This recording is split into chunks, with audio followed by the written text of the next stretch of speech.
There is a house in the old part of the Spanish city of Cadiz that is known as La Casa de los Espejos, or the House of Mirrors.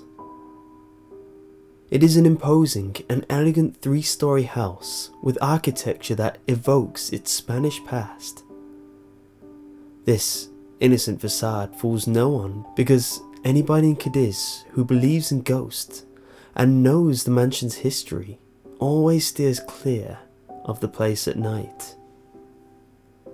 Legend has it that, years ago, an important admiral in the Spanish Navy lived in that house with his wife and young daughter. The admiral's job meant that he often was away from home for long periods of time as his ship travelled from port to port. His journeys took him to many different and exotic foreign countries. They say the admiral loved and cherished his beautiful daughter more than life itself. Whenever he left, his daughter would wave goodbye with tears streaming down her cheeks. She missed him more than anything else in this world.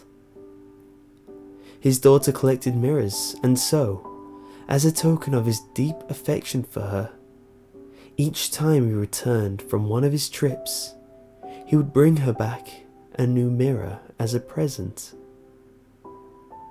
As the years passed, the house became filled with more and more ornate and exquisite mirrors. The girl enjoyed walking around her home and being able to gaze at her own reflection in each mirror. Her father often boasted to his friends and colleagues that his daughter was the most beautiful girl in Cadiz. Over the years, the admiral's wife had grown old and lost her looks.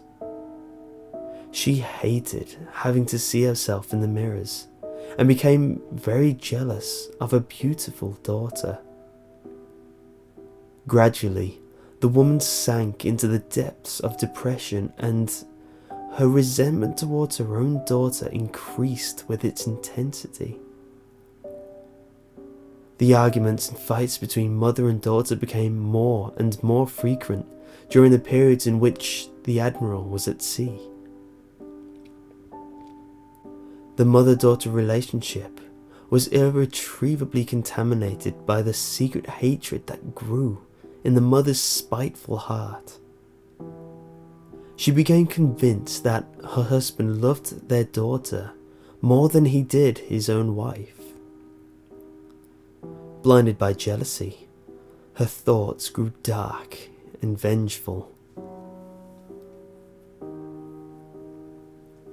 On the day the admiral left on his final trip, his wife took the opportunity to put an awful plan into action. She gave her daughter a poisoned drink, and the poor girl drank the poison and suffered for days, bleeding from the mouth and eyes, before she slipped into a coma and died. The mother was convinced that, with the daughter out of the way, she and her husband could rekindle their love. The father returned a week later and was met at the front door by his wife. She calmly informed him that their daughter had contracted a horrible disease and died while he was away. Upon hearing the terrible news, the man burst into tears. He was completely devastated and spent the next few days sitting in his daughter's bedroom, head in hands, weeping bitterly. Late one night, as the father was wiping the tears from his eyes, he happened to glance into one of the mirrors that hung on the bedroom wall. What he saw made him tremble with fear. In the mirror stood the ghostly figure of his beloved child.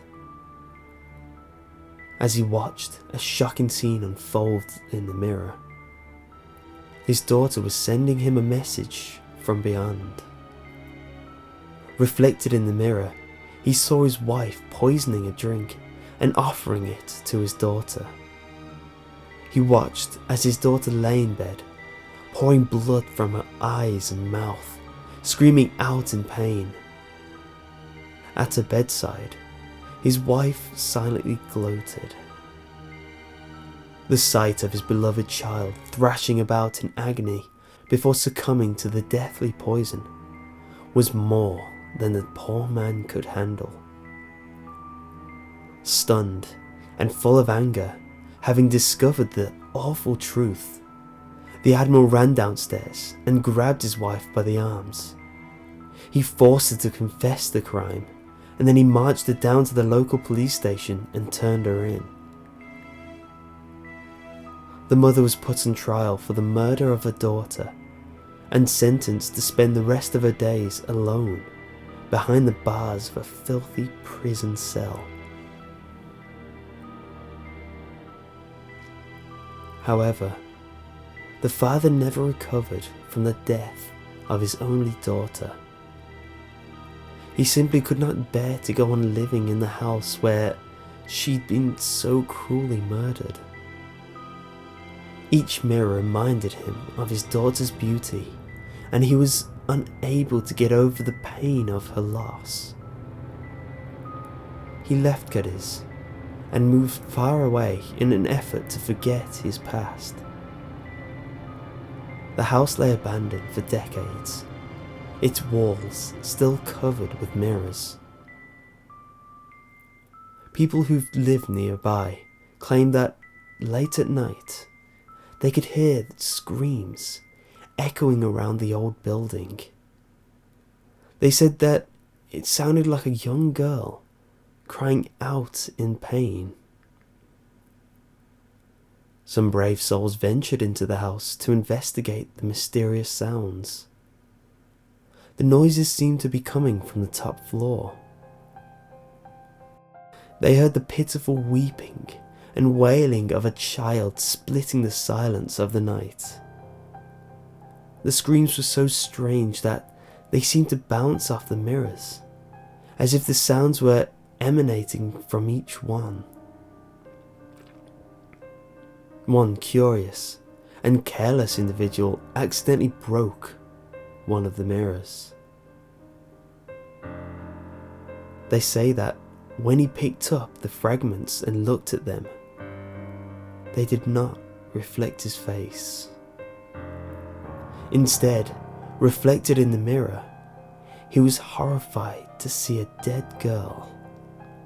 Her face bore an expression of anger that sent a chill down his spine and made him run, screaming from the house. Others who visited the house claimed that they caught a glimpse out of the corner of their eye of a girl watching them from inside the mirrors. Upon seeing this, some fled the house in terror, counting themselves lucky to have escaped with their lives.